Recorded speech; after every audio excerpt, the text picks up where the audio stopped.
Labadiena. Kalba ir rodo anykščiai, kalba ir rodo Vava. Esame parodoje Anykščiuose menų inkubatoriuje. Šiandien 27 spalio 2023 metų. Paroda vadinasi Kas neiškalbėta. Štai matome, iš arčiau pritraukiu autorės parodos, jų darbeliai Lina Timukaitė ir Ramunė Pranskevičiūtė. Ir taip pabandysim apžvelgti parodos ekspoziciją, pakomentuoti. Pakviečiau dailininką Tomą Jurkėną, anykštėną, panevėžietį, mano draugą. Ir taip, Tomai, ką mes čia dabar galim? Štai čia dabar pirmąjį pristačiau, toliau sekantis ekspozicijas, dabar tu kalbėk, aš dabar tik filmuosiu. Gerai, gal paskui pasikeisim ir tu kalbėsi, ir aš galėsiu filmuoti. Tai taip, įdomi tokia situacija, atėjom į parodą ir Gilius pakvietė mane ir pakvietė ne tik pažiūrėti parodos, bet ir pakalbėti. Tai aš į parodas paskutiniu metu net ir retai labai benueinu, kokia aš, ir mano pasikeitęs toksai domėjimosi laukas, ar kaip vadinti, ar interesų laukas, ir parodos pačios, man atrodo, kažkaip tai netgi jos per daug parodos tapę institucinėmis, arba kaip pavadinti tokiamis įstaiginėmis kažkokiomis. Kad parodas vyksta įstaigose, aš į pačias įstaigas paskutiniu metu nelabai užeinu, bet šiandien va tokia diena išskirtinė gavosi, kad pradėjom eiti su Virgilijum.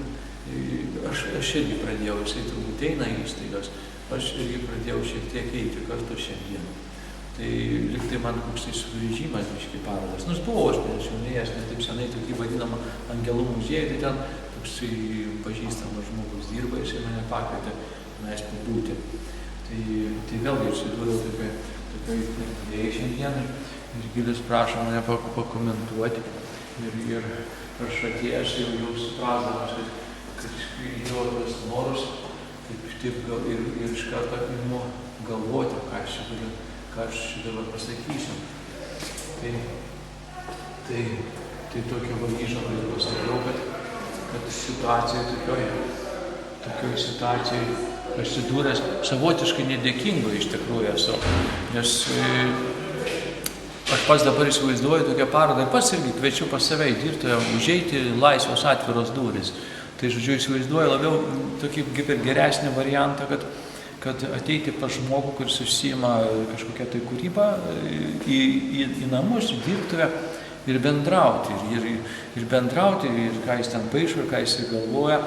Tada lyg tai būtų ir lengvesnis tasai supratimas, tarpusavio supratimas, ką tu darai, gali kaip ir paaiškinti toj savoje erdvėje, nes savo erdvė, man atrodo, yra labai svarbi, nes tas kūrinys, jisai gimsta ir to kažkokio tai erdvėje to pačiu irgi, tas visas pasaulis kaip ir harmoningai susikabina toj savoje erdvėje, tie kūriniai ir tas kuris to užsijima, ir netgi patalpa, tai irgi kažkaip tai kartu, matyt, padeda šiek tiek kalbėti. Nes dabartiniai dailė, aš galvoju, labai daug visokių, ir iš tikrųjų be galo yra įvairi tokia, nes nebėra tokios tradicijos, kaip seniau buvo griežtos, ir daroma labai tokie visokiausi įvairūs dalykai. Ir dažnai yra sunku kažką tai ir suprasti ir pasakyti. Tai manau, kad tas su autorium, su jo aplinka bendravimas yra labai geras. O įstaigoje paprastai jau paliekama tokioj aplinkoj, kur yra jau suformuota iš anksto, ji yra įstaiginė aplinka, kuri kažkuo tai sterili, kažkuo tai primenanti ligoninę ar dar ką nors. Ir tose patalpose tie pakabinami paveikslai, jos gal ar kažkokie tai darbai, objektai, ar dar kas nors. ir juos prakalbinti vėlgi gali būti sunku. Aš, pavyzdžiui, šiandien irgi atėjęs į šitos darbus žiūriu ir jaučiu, kad... Gal einam ir palei darbus, aš tiesiog pafilmuosiu, Tomai. Tomai, neatsilik, kad būtų gera garso kokybė. Gerai, jo, neatsilieku. Va, taip, dabar tu... Aha, čia galim prašytume objekto sustoti truputėlį. Ar kaip čia kūrinio pavadinti, ar kaip... Mes turime labai greitai praeiti. Turim praeiti, nes mes čia dabar darom reportažą prie vieno darbelio. O darbelių yra daug, todėl aš einu. Gerai. Tu čia filmuoji, turi diktuok ir tempą, ar ritmą, ar panašiai. Tai žiūriu į šitos tokius dalykus, ar ne kažkokie dalykai sudėtingi, suformuoti, kaip čia, sugrupuoti tie tokie gamtinės tos, kažkokios formelės, ar ne, kurios kaip ir sėkladėžės yra kokios, ar ne, gal gali būti taip pavadinti, kankorėžiai visokie, ir dar visokie, kaip ir vaisiai, nevaisiai, kurie užauga ir atiduoda sėklas. Nežinau, gal čia kokios gamtos bombos, ar kaip čia dar prifantazuojant, pamastyti, kad tai visą tai užauga, išsprogsta, išskleidžia sėklas ir vėl gyvybė atsiranda. Galbūt tokią mintį galiu turėti per centrą, ant lapo formos, tos irgi taip ir pirminės, apvalinė, ilga, spalvos. Tomai, paprašysiu šviesą čia uždek. Čia šviesą, gerai, uždėksiu. O, puiku. Puiku. Aha. O čia truputį, savaime aišku, kad šiek tiek bandoma liktai tos, kaip čia, sakralumo, tai kažkokia tai tematika, truputėlį primena bažnyčiose būnančius, kaip tie objektėlį vadinasi, tos širdis ir panašau, kur liktai aukojama dėl to, kad įvyko stebuklas, ar kad įvyktų stebuklas ir padaroma kokia nors ten širdelė.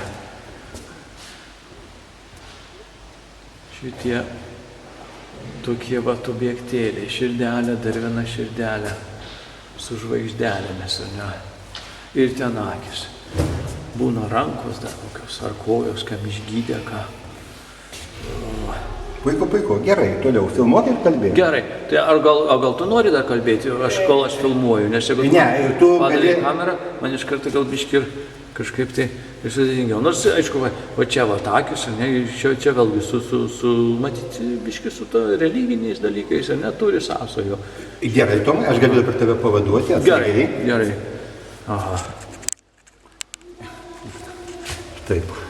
Tiesiog į laiką pabandykime telkti dar. Gerai. Kad visus parodyti reportažus. Štai, širdelė. Ką tau jį primena? Šitą širdelę, ką man primena? Ir tokia balta, ant tokio juodo fono. Ką čia man jį dabar gali priminti? Tokia... Nebežinau. Tada rodau kitą širdelės, jeigu... Keraminė. Balta, ant juodo fono. Man taip jį kažkaip tai, nežinau, su mirtim tokia, kažkaip tai irgi susisieja tokia šalčio mirtim ir tas juodas fonas toksai. Nežinau ką pasakyti, tiesą nežinau. Štai kiek daug spalvų, daug. Pačiau jo paukštis ir spinduliai auksiniai. Tai ir daug spalvų, čia kaip ir povas koks.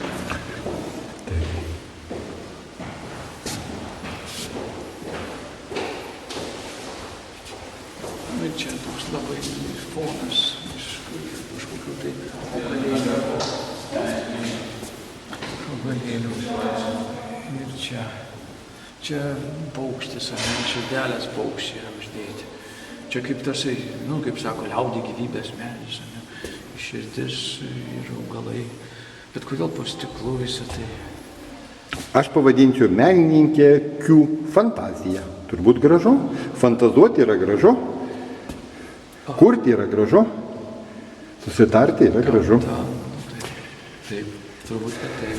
Tai dar čia turime toliau, dar štai čia yra visas stalas nukrautas meno dirbiniais.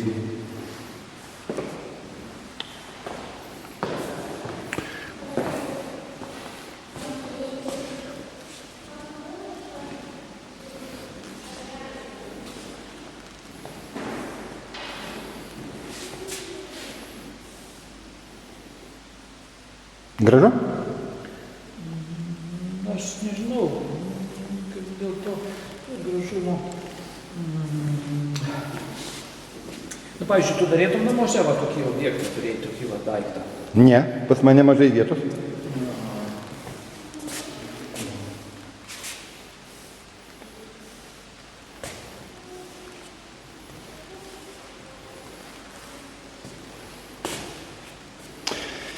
Taip, daugeliu dalykus reiktų vertinti, kas toliau. Padaryti gražūs darbai, įdėta rankų, o kas toliau? Ar tai gali mūsų vienyti? Jo, apie, pavyzdžiui, tokį prasmiškumą kažkokį. Iš tikrųjų, nelabai ir žinau, aš taip užtilau po truputį ir net iš tiesų tas kalbėjimas toks gaunas neįtume į kokią kitą parodą. Vėlgi, gal kažką tai ir išlemenčiau ir pasakyčiau, ar ne, gal būtų kvaila mėginti kaip kažkokio, kaip koksai menotyrininkas, ten kažkaip moksliškai ten į tuos visokius kontekstus įvilkinėti ar dar ką nors. Tai vėl toks išradinėjimas kažkokiu tai dalykų, koksai bereikalingas, man atrodo, beprasmis.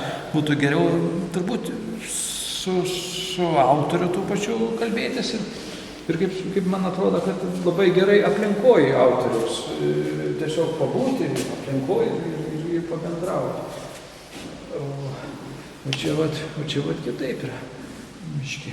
Tai aš esu, žinai, toks ir iš dalies ir skeptiškas, kad tuose įstaigose kažkaip tai ta erdvė yra užpildoma ir kitas nelabai žinai net ir ar tai yra prasminga, ar tai neprasminga. Gerai, ačiū. Man atrodo, jau turėtumėm baigti reportažą. Ačiū mūsų žiūrėjusiems. Pasidalinome mintimis, parodėm Anykštėnų kūrybą, nes mane informavo, kad šios mergaitės yra anykštietės. Ir su mumis bendravo anykščiai.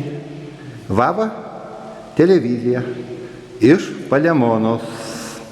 Ir aš atsiprašau autorius, jeigu kur nors, nežinau, įžiūrų nusišnekėjau, nes ir taip, tikrai tokioj padėtyje atsidūrė. Pristatau.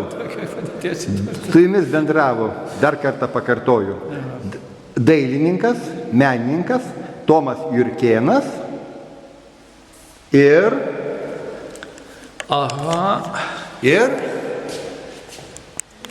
Virgilijus Vaidokavičius. Vava, ačiū, kad žiūrite mūsų reportažus, nes nesakau, kad tai mano reportažai, tiesiog mes kūrėme bendrus reportažus, dalinamės grožiu anykščiuose, su anykščiais, su Lietuva, su žmonėmis, su žmonija. Ačiū, iki kitų reportažų. Išjung.